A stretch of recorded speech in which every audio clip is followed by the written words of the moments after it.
Bonjour à tous et bienvenue dans cette nouvelle vidéo. Eh bien, je me présente, je suis Philippe Richard, enseignant d'équitation classique et éthologique. J'anime régulièrement des stages. Donc, et surtout, n'hésitez pas à vous abonner à ma chaîne en cliquant sur la petite cloche. Je vais vous parler aujourd'hui du travail à l'extérieur. Alors, en fait, cette vidéo, elle s'adresse principalement, alors pas uniquement, mais principalement aux gens qui doivent travailler leurs chevaux, mais qui n'ont pas de carrière chez eux.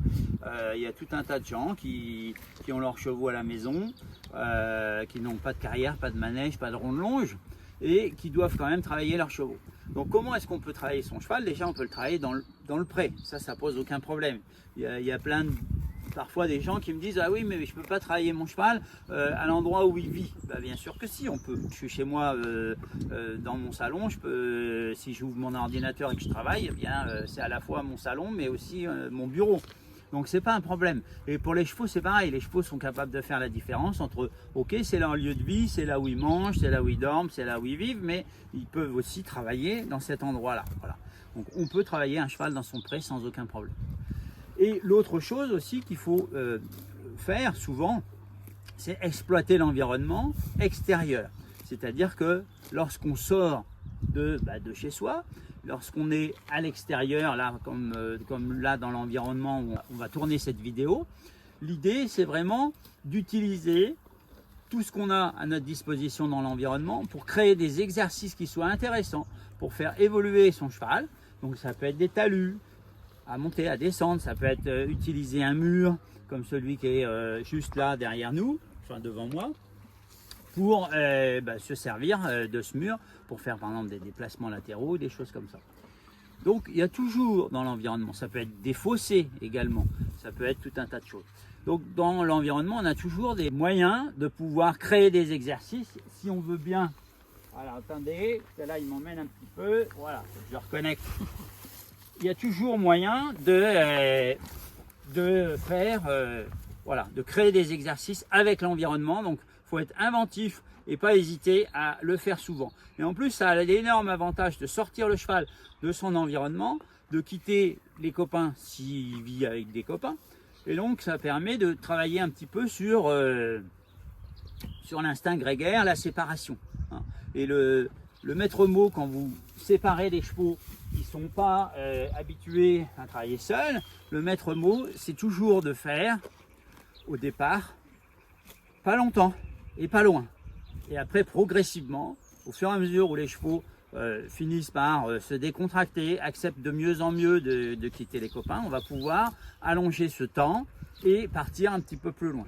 Mais au début, c'est pas loin, pas longtemps pour que justement les chevaux s'habituent à ce que ce soit pas trop inconfortable tout de suite. Voilà. Et progressivement, ils vont s'habituer. Et dès qu'ils ne montrent plus de signes d'inconfort, ça veut dire que c'est le moment où on peut s'éloigner un petit peu plus et partir un petit peu plus longtemps. Mais partir avec un cheval qui est tout affolé de quitter les copains et l'obliger à rester loin de ses copains et à travailler et à être concentré et tout ça, ça va être très très compliqué. Voilà, donc c'est pas l'idée. La première des choses quand on travaille à l'extérieur, c'est que le cheval est tenté par l'herbe. Et donc comme il est tenté par l'herbe, eh bien il va falloir mettre des codes en place. Des codes bien clairs et toujours les respecter ces codes. Il y a une phrase que je dis souvent et que je répète souvent à mes élèves, en stage notamment, c'est que tout ce qui est autorisé est toujours autorisé, quel que soit le jour, quelle que soit l'heure et quel que soit le contexte. Et ce qui est interdit est toujours interdit, même chose, quel que soit le contexte, quel que soit le jour. Donc, en gros, le cheval qui vous arrache les deux bras pour aller vous emmener dans le champ de luzerne et tout ça, ça c'est inacceptable. Donc, comme c'est inacceptable, eh bien, on va éduquer son cheval à ce que ça ne soit pas le cas. Comment on va faire ça? Eh bien, tout simplement, quand votre cheval est en train de brouter et que vous voulez qu'il cesse de brouter, déjà, vous n'allez pas tirer sur la longe comme font la plupart des gens, mais vous allez faire bouger les hanches. Donc, soit avec l'extrémité de la corde, soit si vous avez un petit drapeau comme ça, vous faites bouger les hanches du cheval jusqu'à ce qu'il relève la tête et jusqu'à ce que le cheval soit de nouveau disponible et en interaction avec vous. Donc l'interaction du cheval, c'est quand le cheval nous donne son attention. Et le fait de bouger les hanches, vous cessez donc de faire brouter, enfin en tout cas vous lui indiquez que c'est le moment où il doit arrêter de brouter, et dans un deuxième temps, vous captez son attention, c'est comme si vous lui disiez, eh bien regarde-moi, prends-moi en compte, fais en sorte que tu rentres en connexion avec moi. Et une fois que cette connexion elle est mise en place, ça va être très important d'en faire quelque chose de cette connexion pour que effectivement eh bien, le cheval puisse faire quelque chose avec vous.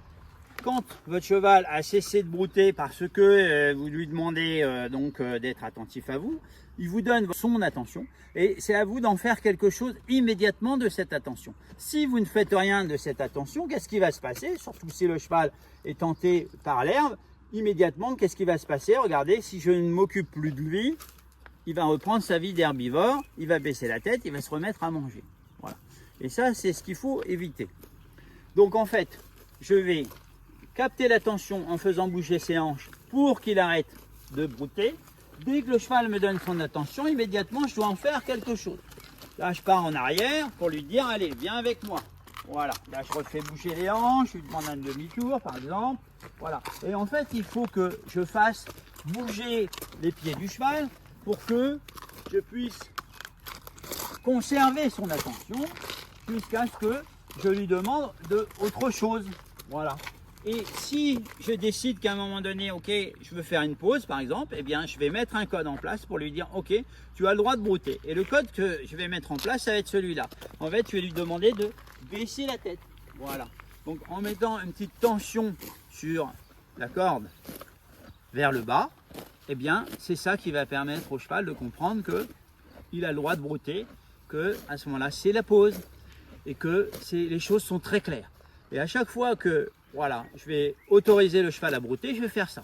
Et à chaque fois que je veux que le cheval cesse de brouter, ou s'il m'emmène un petit peu trop, eh bien je vais bouger les hanches et je vais recapter son attention. Et dès qu'il me donne son attention, je dois impérativement en faire quelque chose, mais de manière immédiate. Autre chose très importante, quand vous travaillez en extérieur comme on le fait là, c'est que quand vous faites du mené, le cheval est censé respecter donc votre espace personnel, puisque ça, de toute façon, c'est non négociable. C'est tout le temps, c'est non négociable, quel que soit le contexte. Donc, donc le respect de l'espace personnel. 2, le fait que votre cheval marche à la même vitesse que vous. C'est-à-dire pas plus vite, pas moins vite. Si je marche, admettons, à 5 km/h, le cheval doit marcher à 5 km/h. Pas à 8, pas à 2. C'est-à-dire, il ne m'arrache pas les deux bras pour accélérer et je ne le traîne pas comme un boulet derrière moi. Voilà. Parce que ce n'est pas un boulet. Et donc, si c'est le cas, soit parce que le cheval accélère un peu plus vite que moi, ben, je vais l'arrêter, je vais le reculer. Soit parce que le cheval se laisse traîner comme un boulet et il ne veut pas avancer. Dans ce cas-là, je vais mettre un peu d'énergie, soit avec mon drapeau, soit avec l'extrémité de ma corde si je n'ai pas de drapeau. Mais en tout cas, je vais créer un événement qui va faire que le cheval va se reconnecter avec moi et va revenir à la même vitesse que mes pieds. En fait, c'est ça l'idée, c'est que le cheval soit à la même vitesse que mes pieds. Si mes pieds sont à 5 km/h, le cheval marche à 5 km/h. Si je passe à 8, il passe à 8.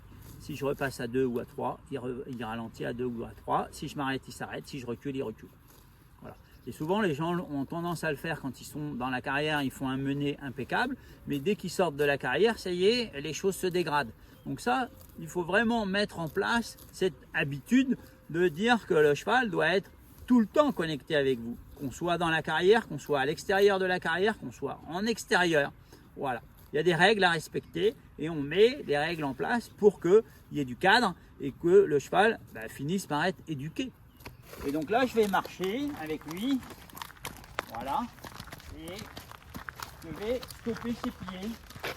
Donc il suffit que je stoppe mes pieds à moi et que je lève légèrement mes mains. Voilà. Bon là, vous voyez que typiquement le cheval il veut brouter. Donc là, non. Voilà. Je mets un peu d'énergie avec le drapeau pour lui dire non. Tu restes connecté avec moi. C'est pas toi qui décides le moment où on broute. Ok, là on stoppe. Voilà. Là, je le recule un peu, très bien, petit gratte-gratte, on repart, voilà. Et à aucun moment, je vais laisser le cheval soit être derrière moi, soit être trop devant moi. Voilà. Je veux qu'il marche à la même vitesse que moi. Voilà, donc s'il marche trop vite, je le stoppe et je le recule. S'il marche trop lentement, eh bien, je mets un peu d'énergie avec mon drapeau pour que le cheval voilà, revienne à la hauteur de mes pieds. Et l'idée, c'est que en fait, je sois toujours légèrement derrière l'œil de mon cheval. Voilà. Mais d'un autre côté, il ne faut pas que je sois trop loin derrière la ligne du garrot. Là, en gros, là, je suis au niveau du passage de sangle. L'idéal étant d'être plutôt au niveau de son encolure. Voilà, ici. Voilà, ça c'est idéal. C'est ce qu'on appelle mener en zone 2. Alors, quand je dis c'est l'idéal au début, avec un cheval qui débute. Après, bien sûr qu'on peut mener en zone 1, c'est-à-dire en étant devant le bout du nez du cheval. Ça, c'est tout à fait possible. On peut mener en zone 2, c'est-à-dire en fait la zone 2, c'est entre le bout du nez et le garrot passage de sangle. Donc là, je suis en zone 2. Voilà, donc on peut mener en zone 2. Et on peut aussi mener en zone 3, c'est-à-dire derrière le passage de sangle. Si je laisse le cheval accélérer un petit peu, voilà, je passe ici derrière le passage de sangle. Et là, je peux demander au cheval de continuer à marcher. Voilà, mais je peux quand même le stopper. Voilà, je peux lui demander de marcher. Voilà. Et là, je le recule. Et ainsi de suite.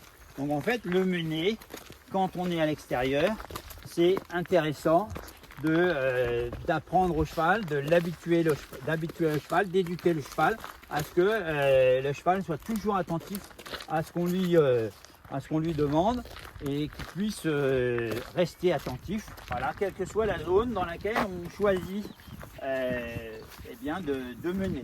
Voilà. Et également, je peux mener dans les deux yeux, c'est-à-dire que là, si je décide que je vais mener, là je suis dans l'œil gauche, si je décide que je veux mener dans l'œil droit, il suffit que je fasse ce mouvement-là avec mon drapeau, et comme le cheval est éduqué, bien, immédiatement il change de côté. Voilà. Et là, hop, je stoppe parce qu'il accélère un petit peu. Voilà, je peux faire reculer.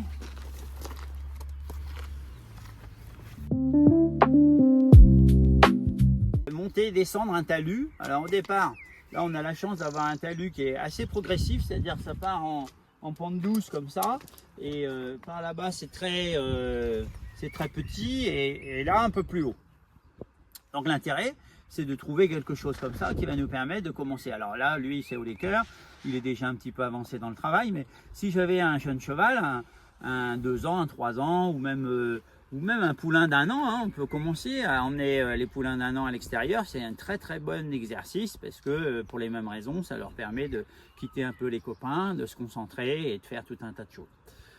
Donc là, on va commencer sur ce petit talus et l'idée, ça va être de faire un envoyé sur le cercle et hop, la montée et la descente. Donc je vais vous montrer ça. Donc là, je commence vraiment sur le petit talus. Donc là, je fais monter. Ok, je le désengage. Je le recule un peu. Voilà. Et je lui demande de redescendre. Voilà. Et là, pareil, je le désengage à chaque fois. Je fais un petit gratte-gratte. Et là, on va se déplacer un petit peu plus loin. Et là, on va faire la même chose sur, voilà, quelque chose d'un petit peu plus grand. Voilà, même chose, je lui demande de désengager. Et là, je l'inverse. Enfin, j'inverse mon matériel et je lui demande de descendre. Voilà, même chose. Désengager à chaque fois, un petit gratte-gratte, un petit caresse. Et là, je me déplace encore et je vais aller sur quelque chose de plus haut. Voilà. Et là, je lui demande de monter. Voilà. De désengager face à moi. Je l'arrête face à moi. J'inverse mon matériel. Et là, je peux lui dire, allez, redescends. Comme ceci. Et là, même chose, je le désengage. Voilà. Et quand le cheval a fait ça très bien, eh bien, je peux effectivement lui faire une petite pause brouting. Et là, donc, je le mets je lui mets la tête au-dessus de l'herbe et là je lui descends la tête, voilà, en mettant une petite tension sur ma corde vers le bas pour lui dire ok, c'est la pause, tu as le droit de brouter maintenant, sans problème. L'intérêt de cet exercice là, c'est-à-dire faire des petits talus en montée et en descente, c'est que déjà ça vous permet d'apprendre à contrôler les pieds du cheval et son corps, un peu dans n'importe quelle condition, avec du coup un terrain varié qui monte, qui descend. Ça c'est la première chose. La deuxième chose, c'est que ce travail-là, de monter, descendre, ça demande au cheval un certain courage. Parce que si c'est un jeune cheval qui n'a jamais fait ça, par exemple, eh bien le fait de monter, ça peut un peu l'impressionner, mais surtout le fait de descendre. C'est vraiment quelque chose qui peut leur faire peur et ils peuvent rester un petit peu bloqués en haut et ils ne veulent pas descendre. Donc ça c'est pareil, c'est quelque chose à travailler et c'est pour ça qu'il faut commencer par quelque chose de petit pour être progressif et pour ne pas se retrouver avec un cheval qui va bloquer parce que justement ce qu'on lui propose c'est un petit peu difficile pour lui et en tout cas ça lui fait un peu trop peur. Donc le fait d'être progressif ça permet de voilà. Bon, avec lui je vous ai montré la progression d'une manière un petit peu rapide mais parce que le cheval est déjà avancé, il a déjà fait ça plein de fois et donc on peut se permettre d'aller plus vite. L'autre, donc ça c'est le courage, c'est la deuxième chose qui nous intéresse. Et la troisième chose que ça va développer, c'est la capacité du cheval à être souple.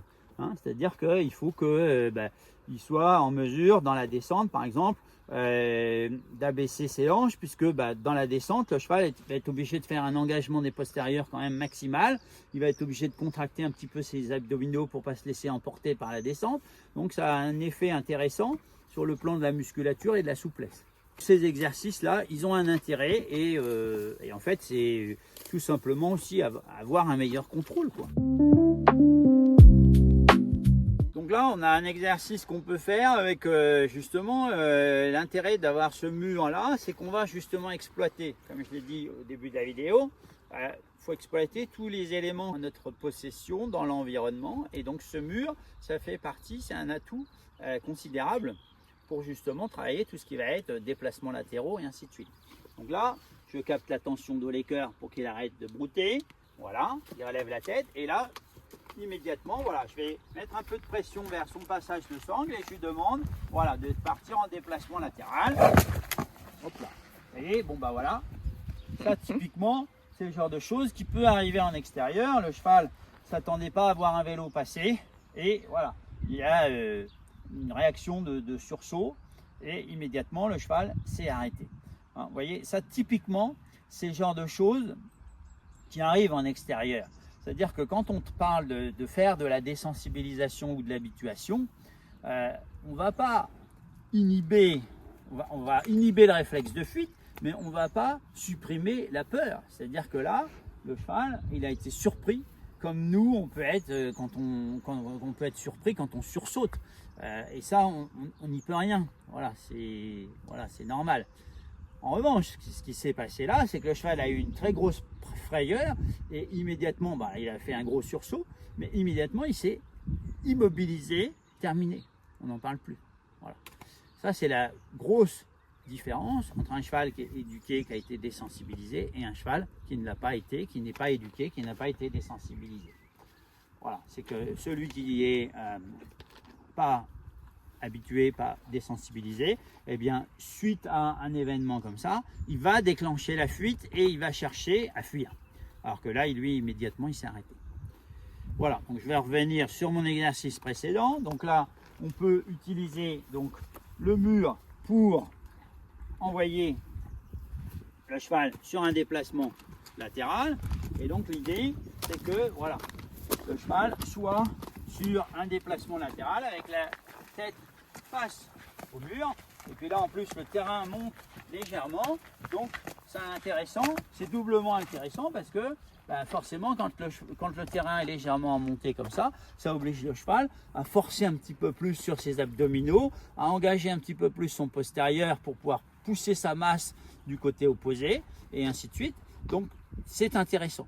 Et quand on va le faire dans la descente, eh bien l'intérêt, ça va être le cheval va devoir gérer son équilibre, puisque le fait que le terrain descende dans le déplacement latéral, ça crée un déséquilibre que le cheval va devoir compenser en s'équilibrant davantage. Merci d'avoir regardé cette vidéo jusqu'au bout. Si vous êtes encore là, c'est que vous êtes intéressé. Donc n'hésitez pas à vous abonner. Et puis à très bientôt dans une prochaine vidéo.